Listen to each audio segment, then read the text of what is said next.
Hello everyone, this is Dipali here and today we are going to discuss sexual reproduction in flowering plants. So, I hope आपने sexual reproduction 10th में पढ़ा होगा. तो बेटा flowering plants के बारे में आज हमने पढ़ना है. It means हमने angiosperms के बारे में पढ़ना है. Angiosperms क्या होते हैं? Those who produce flower. तो आपको पता होगा रिप्रोडक्शन के लिए सेक्स ऑर्गन्स का होना जरूरी है. तो प्लांट्स के अंदर अगर हम बात करें बेटा, तो प्लांट्स के अंदर जो सेक्स ऑर्गन्स होते हैं, जो मेल सेक्स ऑर्गन और जो फीमेल सेक्स ऑर्गन होते हैं, मेल सेक्स ऑर्गन क्या होता है? Stamen and female sex organ is called pistil और कार्पल. कैसे लर्न करेंगे सेक्स ऑर्गन्स को बेटा? देखो I have written here male part stamen, MEN, men मतलब मेल पार्ट को डिनोट कर रहा है. It means stamen means male part and the symbol of stamen and the symbol of your male part is this, and you can call stamen also, that is your androecium, right? बच्चे अब ये जो stamen है, जैसे हमारी body में हम में रिप्रोडक्शन होता है, तो रिप्रोडक्शन के लिए हमारी बॉडी में सेक्स ऑर्गन्स है, राइट? ऐसे ही इनकी बॉडी में भी सेक्स ऑर्गन है, यानी फ्लावर में भी सेक्स ऑर्गन्स है. और वो सेक्स ऑर्गन्स क्या हो गए? मेल के अंदर स्टेमिन और फीमेल में पिस्टल. अब बात करते हैं, जैसे हमारी बॉडी गैमेट्स प्रोड्यूस करती है फर्टिलाइजेशन के लिए बेटा, इनकी बॉडी भी गैमेट्स प्रोड्यूस करती है. हमारी बॉडी भी ऑर्गन्स के अंदर गैमेट्स प्रोड्यूस करती है, इनकी बॉडी भी ऑर्गन्स के अंदर गैमेट्स प्रोड्यूस करती है. क्या गैमेट्स होते हैं? पहले आप ये क्लियर करें बेटा, that stamen is of having two part, anther and filament, right? Anther is you can say anther is having a pollen sac and pollen sac will produce pollen. तो इसका मेल गैमेट क्या हुआ बेटा? Pollen. यानी एक anther है, anther structure है जो कि मेल पार्ट में आता है. एंथर के अंदर एक पोलन सैक होता है. सैक का मतलब जिसके अंदर आप कुछ रख सकते हैं, ठीक है? और उस पोलन सैक के अंदर है क्या? हम नहीं रख सकते हैं, अब उनके पास है, तो उन्होंने क्या रखा हुआ है? उन्होंने पोलन रखे हुए हैं. और पोलन क्या है? Pollen are there male gamete, right? So coming to the filament part beta, filaments of the male part supports anther. I have made a structure over here. Just look at this beta. This is a male part. This is the male reproductive unit in your plants, in your flowering plant. See, this is a bilobe structure. दो lobes हैं बीच में, right? So this is called anther. और इसे support कौन कर रहा है? Filament. बेटा अगर आप इस anther को बीच में से देख रहे हैं, there is a tissue which separates two lobes. That is called septum, theca, and it is made up of connective tissue. Why connective tissue? Because connective tissue joins these two lobes, right? So बेटा when you cut it transversely, अगर आप उसको बीच में से ऐसे transversely काटेंगे तो आपको 4 स्ट्रक्चर दिखेंगे. और ये जो 4 स्ट्रक्चर्स आपको दिख रहे हैं, दैट इज कॉल्ड माइक्रोस्पोरेंजिया. और इन्हीं माइक्रोस्पोरेंजिया के अंदर क्या प्रेजेंट होता है? इन्हीं माइक्रोस्पोरेंजिया के अंदर आपका पोलन सैक होता है. और ये ही पोलन सैक क्या प्रोड्यूस करते हैं? पोलन प्रोड्यूस करते हैं, राइट? So बेटा here I have written that these are tetragonal in shape. जब आप इसे ट्रांसवर्सली काटेंगे ना बेटा, तो वो टेट्रागोनल यानी 4 टुकड़ों में बट जाएगा. That's why I have written that they are tetragonal in shape. अब एक बात और बेटा, जो फ्लावर्स होते हैं वो 2 टाइप के होते हैं. जैसे एनिमल्स भी, ठीक है, एनिमल्स भी मोनोशियस होते हैं, डायोशियस होते हैं, ठीक है? तो अब ये 2 है क्या? यूनिसेक्सुअल और बाइसेक्सुअल. यूनिसेक्सुअल वो होते हैं बेटा जिसके अंदर सिर्फ और सिर्फ एक सेक्स प्रेजेंट होता है. जैसे ह्यूमन बीइंग के अंदर सिर्फ एक ही सेक्स प्रेजेंट होता है, either it is male either it is female. But अगर आपने अर्थवॉर्म को देखा है, तो अर्थवॉर्म में अगर आपने अर्थवॉर्म के एनाटॉमी पढ़ी है, तो उसके अंदर आपने क्या देखा है बेटा? Earthworm is hermaphrodite. It means उसमें दोनों ऑर्गन, दोनों सेक्स ऑर्गन्स प्रेजेंट होते हैं, हालांकि वो सिर्फ एक ही सेक्स ऑर्गन को यूज करता है, राइट? सो प्लांट्स में भी ऐसे ही होता है बेटा. कुछ फ्लावर होते हैं जिसके अंदर सिर्फ और सिर्फ एक सेक्स ऑर्गन होता है, या तो मेल पार्ट होगा या स्टेमिन होगा या पिस्टल होगी. और कुछ प्लांट्स ऐसे होते हैं जिसमें दोनों ही प्रेजेंट होते हैं, स्टेमिन भी और पिस्टल भी, यानी दोनों रिप्रोडक्टिव पार्ट प्रेजेंट होते हैं. अच्छा, जिसमें दोनों प्रेजेंट होते हैं दे आर कॉल्ड मोनोशियस. अब कंफ्यूज मत होना मैम, मोनोशियस, मोनो मतलब सिंगल तो नहीं, इसका मतलब है जिसमें दोनों पार्ट होते हैं, दोनों सेक्स ऑर्गन्स होते हैं. और यूनिसेक्सुअल जिसमें सिर्फ एक सेक्स प्रेजेंट होता है. I hope this is clear to all. Now coming to your female part of a flower is called gynoecium, carpel और पिस्टल. तीनों में से कुछ भी बोल सकते हैं आप, ठीक है? अब फीमेल पार्ट लाइक आपका मेल पार्ट स्टेमिन 2 पार्ट्स में डिवाइडेड था, यहाँ पर फीमेल पार्ट भी आगे 3 पार्ट में डिवाइडेड है. That is your stigma, style and ovary, right. So बेटा अब ओवरी भी फीमेल गैमेट प्रोड्यूस करती है, जैसे हमारी बॉडी में भी ओवरी होती है, हमारी बॉडी भी ओवरी में से क्या प्रोड्यूस करती है, एग प्रोड्यूस करती है, ओवा प्रोड्यूस करती है. सेम एज इनकी बॉडी भी, इनका फ्लावर भी, ठीक है, इनके फ्लावर का जो ये फीमेल पार्ट है जिसमें ओवरी एक पार्ट है, वो क्या प्रोड्यूस करेगी, female gamete, that is called ovules, right. So ovules and your pollen, ovules and your pollen are responsible for fertilization. But अब ये पोलन बना कैसे, पोलन आया कहाँ से, हमें नहीं पता पोलन कहाँ से आया, ठीक है, तो वो हमने पढ़ना है.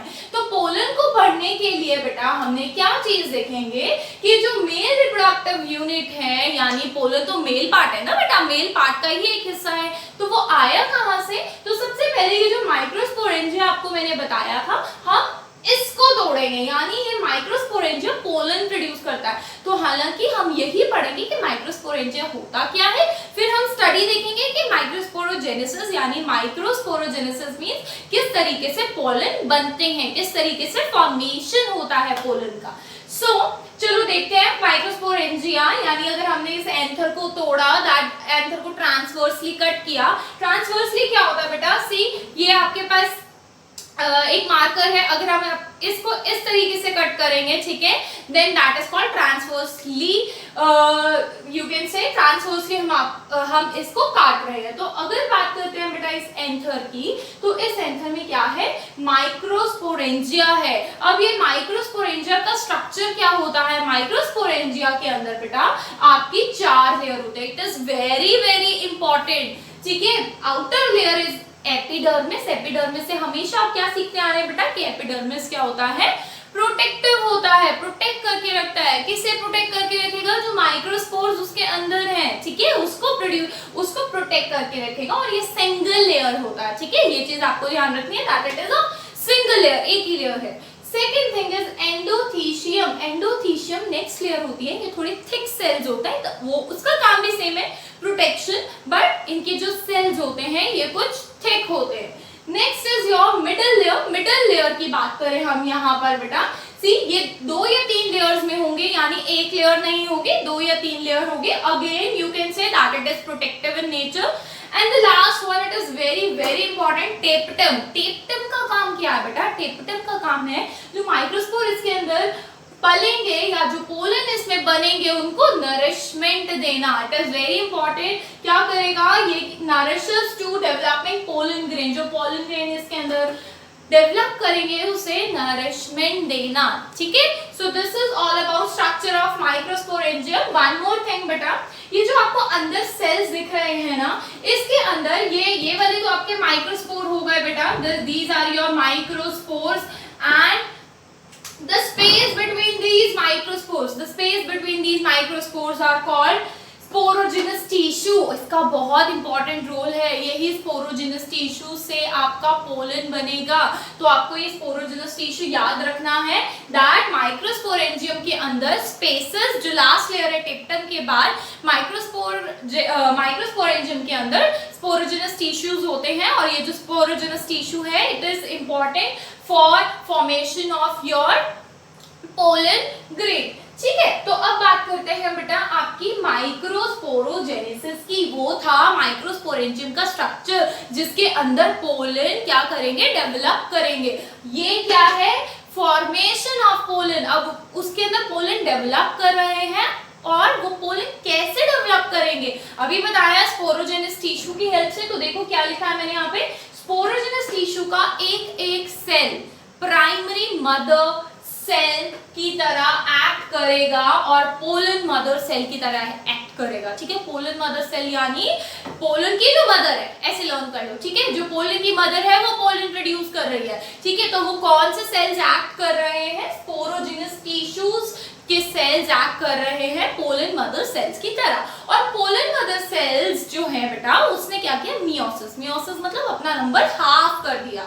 अपना नंबर अगर वो 4 है तो 2 कर दिए, 8 है तो 4 कर दिए, मतलब half in number, reductional division बोलते हैं इसे, ठीक ठीक है। अब जब उसने अपना नंबर हाफ किया यानी मियोसिस किया तो उसने 4 टेट्राड्स बनाए, 4 टेट्राड्स यानी 4 पार्ट्स बना दिए, 4 माइक्रोस्पोर्स बना लिए। अब ये जो माइक्रोस्पोर बन गए बेटा कहां पर बनेंगे, माइक्रोस्पोरेंजियम के अंदर इस रीजन में बनेंगे। ये जो माइक्रोस्पोर्स है ये मेच्योरिटी पे जब आ जाएंगे, जब ये मेच्योर हो जाएंगे तब ये किस में ट्रांसफॉर्म हो जाएंगे, पोलन ग्रेन में। ठीक है, अगेन रिपीट कर रही हूँ बेटा, माइक्रोस्पोरेंजियम एक बैग लाइक स्ट्रक्चर है जिसमें माइक्रोस्पोर प्रोड्यूस होते हैं। माइक्रोस्पोर अनडेवलप्ड फॉर्म है यानी वो अभी मेच्योर नहीं हुए। जब वो मेच्योर हो जाएंगे उन माइक्रोस्पोर को हम क्या बोलते हैं, पोलन बोलते हैं। ठीक है, तो अब स्पोरोजेनस टिश्यू का एक एक सेल प्राइमरी मदर सेल की तरह काम करेगा, उसके बाद मियोसिस होगा, मियोसिस के बाद माइक्रोस्पोर बनेंगे, माइक्रोस्पोर जब मैच्योर हो जाएंगे then they get transformed into pollen and release from the microsporangia. Microsporangia free हो गए हैं, माइक्रोस्पोरेंजियम बैग फ्री हो गया, उसे पता है कि हाँ जी मेरे पोलन भाई मैच्योर हो गए, अब ये जहां मर्जी जा सकते हैं। ठीक है, तो वो पोलन को डिहाइसेंस कर देंगे, मतलब रिलीज कर देंगे। अब बात करते हैं, पोलन बन गया, फाइनली हमारे पास पोलन बन गया, हमें पोलन चाहिए था, मेल गैमेट चाहिए था। तो अब बेटा पोलन कैसा होता है, पोलन की शेप हमेशा होती है स्फेरिकल।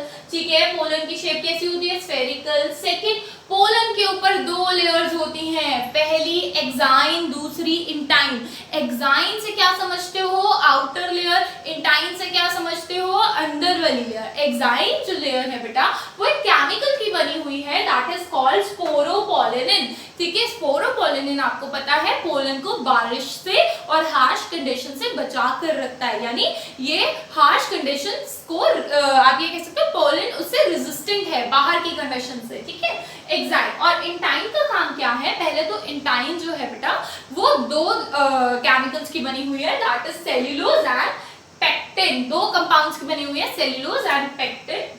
अब बात करते हैं बेटा, जो ये अभी मैंने आपको बताया था एक्साइन लेयर है, आउटर लेयर है। अब ये आउटर लेयर ना पूरे पोलन पर तो है पर उसने एक छोटा सा स्पेस छोड़ दिया, पूरे लेयर पे तो है पर एक छोटा सा स्पेस छोड़ दिया। उस छोटे से स्पेस पे जहाँ पे स्पोरोपोलिनिन की लेयर नहीं है उस पार्ट को बोलते हैं जर्म पोर, राइट। उस पार्ट को बोलते हैं जर्म पोर जहाँ पे स्पोरोपोलिनिन की लेयर नहीं प्रेजेंट है। अब बात करते हैं बेटा, इस पोलन ग्रेन के अंदर भाई साइटोप्लाज्म भी है और न्यूक्लियस भी है, जो कि जनरल सी बात है, होता ही है। ठीक है, अब मैंने आपको बताया बेटा, अब जब पोलन यानी माइक्रोस्पोर यानी जो माइक्रोस्पोर मैच्योर हो जाता है बेटा, तो ये जो पोलन ग्रेन है वो 2 पार्ट्स में डिवाइड हो जाता है, वेजिटेटिव पार्ट और जेनरेटिव पार्ट। ठीक है, सॉरी पोलन ग्रेन नहीं होगा बेटा, उसका प्रोटोप्लास्ट होगा। प्रोटोप्लास्ट का मतलब क्या होता है, न्यूक्लियस के अंदर जो फ्लूइड होता है वो और साइटोप्लाज्म का जो फ्लूइड होता है वो दोनों मिक्स करके दोनों फ्यूज कर जाते हैं, और जैसे ही दोनों फ्यूज करते हैं बेटा तो उस टाइम पे 2 सेल्स बनते हैं, वेजिटेटिव और जेनरेटिव। ठीक है, और जो वेजिटेटिव सेल है वो फूड रिजर्व करके रखता है, यानी उसको फूड को प्रिजर्व करके रखना। ठीक है, तो बात क्या है बेटा, पोलन ग्रेन स्फेरिकल होती है, 2 लेयर होती है, स्पोरोपोलिनिन एक जगह से एब्सेंट होती है जिसे जर्म पोर बोलते हैं। ठीक है, मैच्योर होने के बाद पोलन ग्रेन 2 पार्ट्स में डिवाइड कर जाते हैं, इसीलिए एंजियोस्पर्म में 2 सेल स्टेज होती है, पर कुछ प्लांट्स में 3 सेल स्टेज भी होती है बेटा, क्योंकि जैसे ये 2 में डिवाइड हो रहा है वेजिटेटिव और जनरेटिव, यहाँ पर 2 वेजिटेटिव 1 जनरेटिव होगा। ठीक है, I hope this sexual reproduction in flowering plant is clear to all. Now the next thing is beta, what is its importance?